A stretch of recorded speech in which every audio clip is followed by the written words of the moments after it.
17 flat. Bonus. Bonus. 17-2.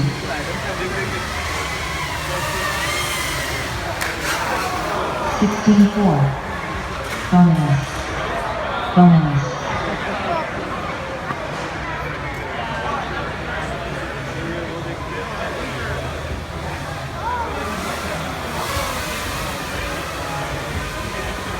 16-7.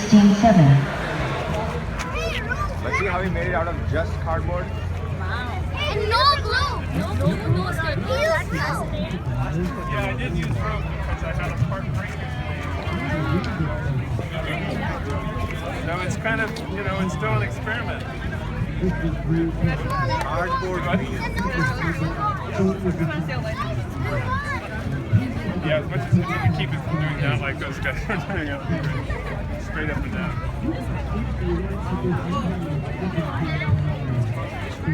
Really light. Yeah, it's pretty. Yeah, the wind, if I may sit here, the next gust of wind that comes by, it'll just follow it.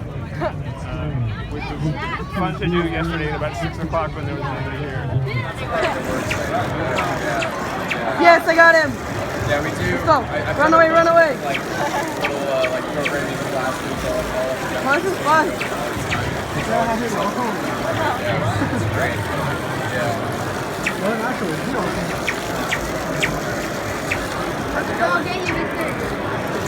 No. Don't kill me, Cliff. Alright, so this is the little ones. Oh, So the big one is just a model we made so you can see the mechanism. So they turn into this. This is a Kamigami. It's a DIY robot kit. So it comes flat like this. Yeah. And the material's actually a ripstop nylon and plastic composite. So it's super durable. You fold them up, he snaps together with just what's in the kit. Yeah. You don't need any tools or glue. It also includes rechargeable battery, motors, electronics, all that's ready to go. So you just snap them in there. Oh, so you don't put this part, oh yeah, it's all surface mount stuff. Yep. Okay, gotcha. Yeah, there's no soldering. Okay. Just snaps in there and just back.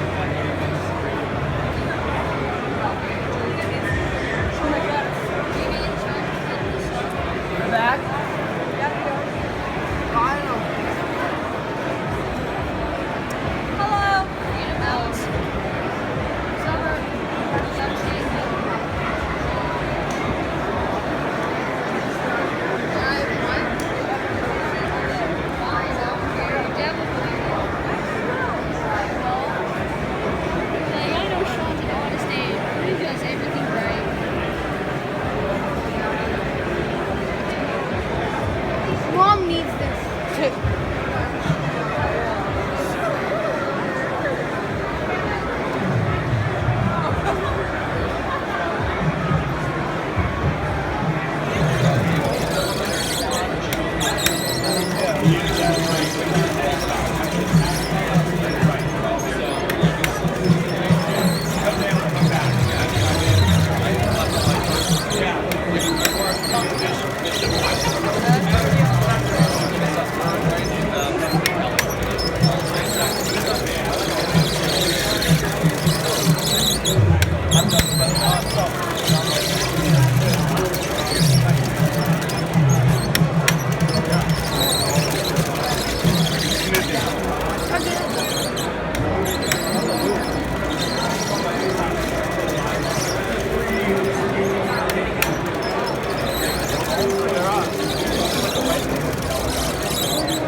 Okay, so I got my bend in. I'm gonna put this twist in here too.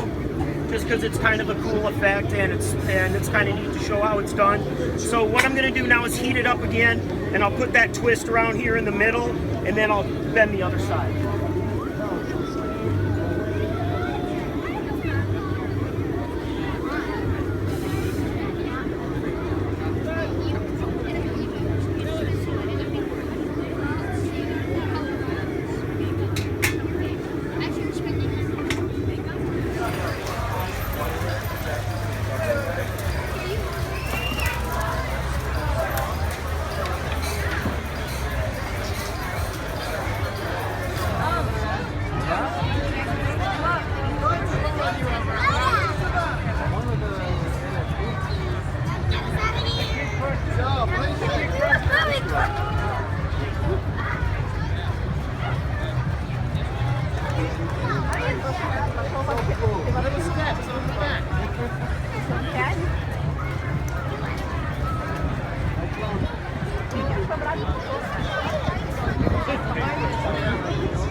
Up.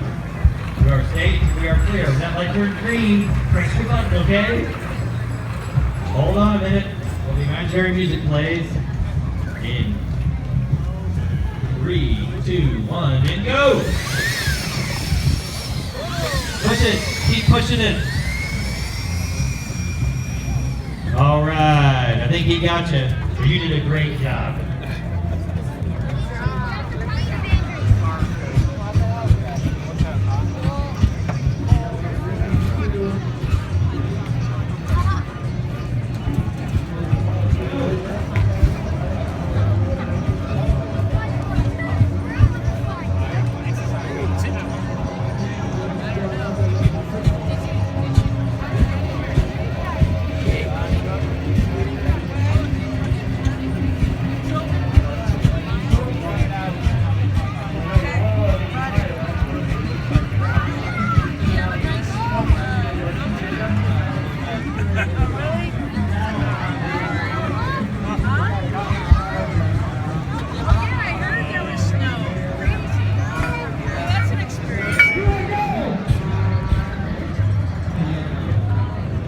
The heck is this?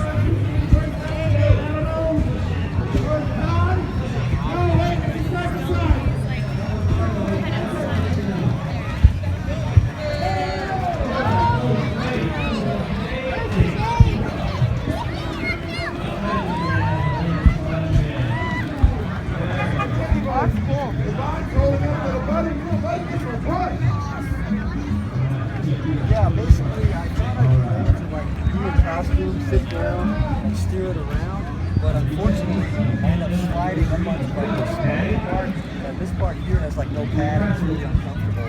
So I gotta go back to the drawing board on that. Okay, do you have to like grab stuff with the hand? Not so much because it's so heavy and the amount of trips it takes to make it move, moves all your like actual power. It's like it's all you can do to just make the fingers go through the range of motion.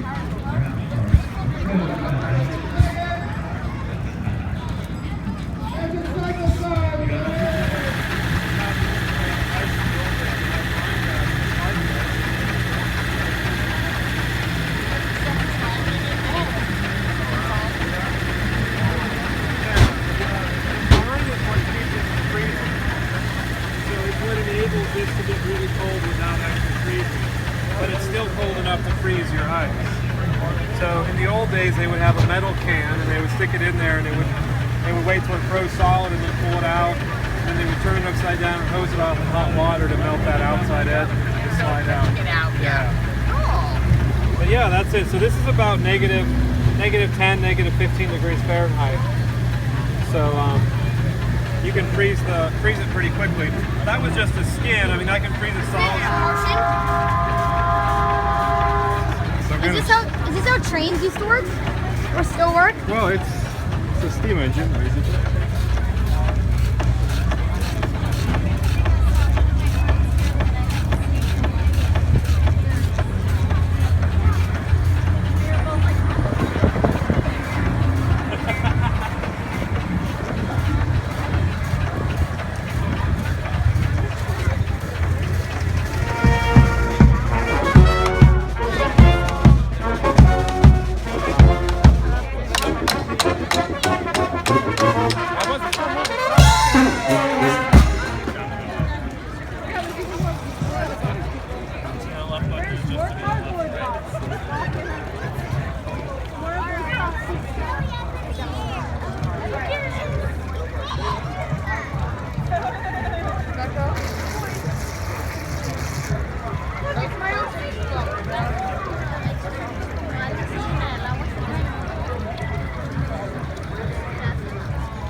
Look at us.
crowd full of makers, you know that you set out to make something, you set out to build something, and what you end up with is never quite exactly what you set out to make. And if it's really good, it's so much better than what you expected. It's smarter than you. It's cooler than you thought you could make something, and it informs you and it teaches you. And as you live with it over the years, it gets better and it gets different because you're different. That's not a bug, that's a feature. That is part of the plan. Nothing ever built is precisely what the builder intended. Diane Arbus said, "None of my photos are what I see when I'm taking the picture. They are all either better or worse." Kurt Vonnegut says, "Travel plans gone astray are nothing but dancing lessons from God." Picasso said, "Art is not an aesthetic operation, it's a mediator designed..." as a form of magic to Sorry.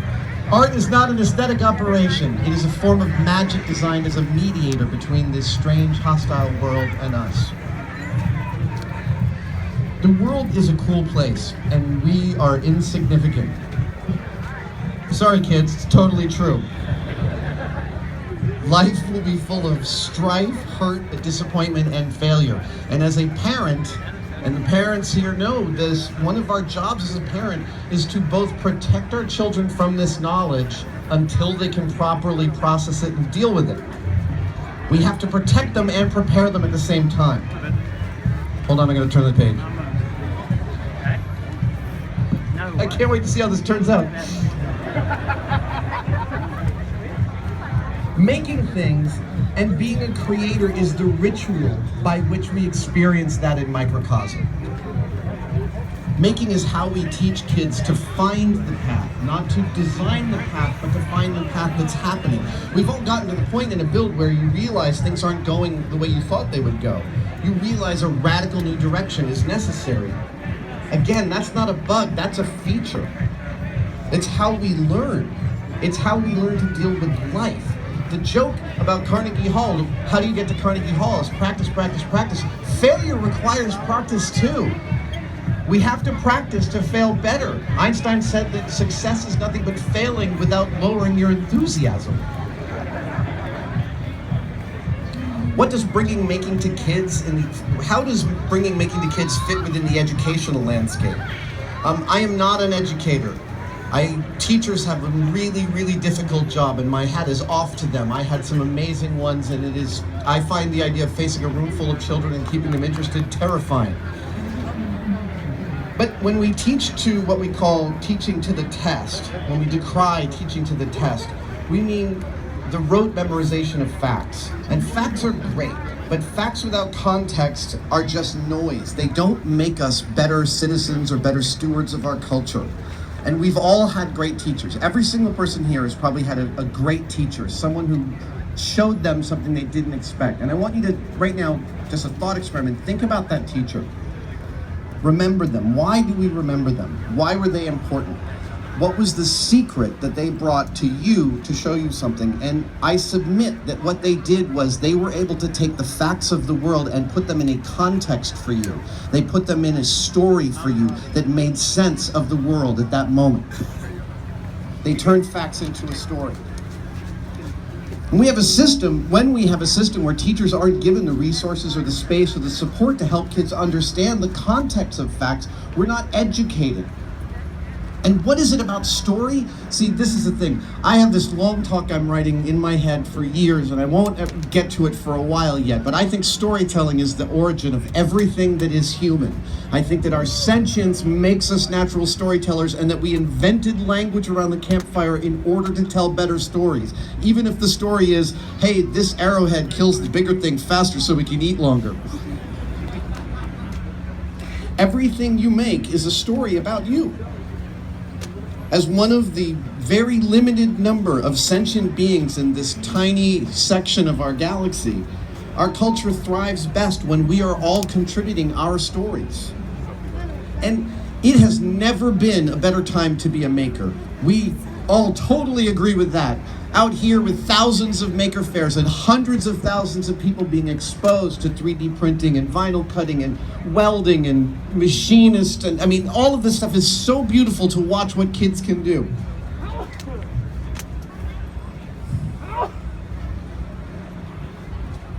I can't read my writing. This is the part I was working on in the car. Yes, right. So this is also why I think it's never been a better time to be a maker, because the increases in computing power and the economies of scale have turned computers into what cars were to the United States in post-war culture. So post-World War II, you had a whole bunch of people who were solidly in the middle class, well-educated because of the GI Bill. They had some disposable income, and they started realizing that cars weren't black boxes. They were these platforms that you could improve and improvise with and do stuff with. And that is where computers are right now. And we've got like 9-year-old girls making our sentient Arduino robots. That's magnificent.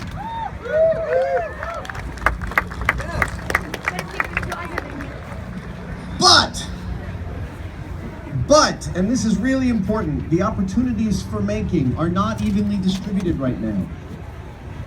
If we're going to progress as a people, as a species, as a culture, we need to heal the things that divide us. I don't think anyone doesn't agree with that. The things that divide us socially, economically, racially. One of the great things about right now being a maker is the Obama administration. They believe strongly in this. There's a first White House to have a maker fair in the White House. I'm standing on a giraffe that went to the White House. Amazingly, somehow this thing got frisked by the Secret Service and allowed to enter the White House. How do you frisk a giraffe? Sir, are you comfortable with me touching the inside of your robot leg? On behalf of the White House Office of Science and Technology and the White House Director of Making, Andrew Coy, a few weeks ago I went to Cleveland, which is a city looking powerfully at ways to heal the divides within that city. Again, racially, economically, socially. We went to some of the neighborhoods. Cleveland was the city, one of the cities in the United States hardest hit by the economic downturn. Whole neighborhoods absolutely razed by the housing crash. And we went to boys and girls clubs and saw maker spaces in those, the public libraries. These groups are leading the charge to bring making to every kid. Because when a kid realizes that they can reach out and alter something and make it a little bit better, they've made their sphere a little better. But really, because of what happens in the mental process, they've actually made the world a little bit better. This is my mission. We need to make sure that the threshold for making is as low as possible for absolutely everyone. This is how we empower all the members of the next generation to make the world in their image. Thank you.